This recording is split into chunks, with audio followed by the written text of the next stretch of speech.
most of what we learn in physics is not actually completely true. Hi, and in this series, I'll be breaking down ideas from Feynman lectures, not just the formulas discussed, but the way we are thinking behind them. Let's start with the first section, introduction. Feynman begins with something very honest.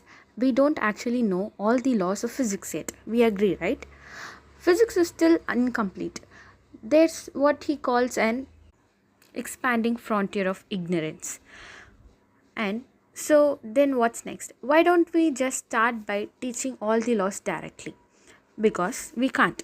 First, we don't know all of them. And second, the correct laws are too often complicated.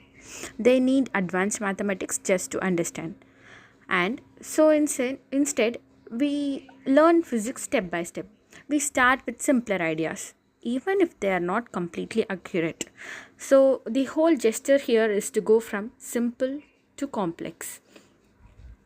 And this is the most important idea. Every law we learn is only an approximation.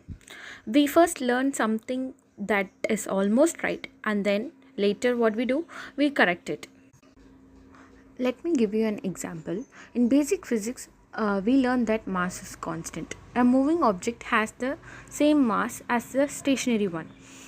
For example, in a spinning top has the same mass as in top that is in stationary state.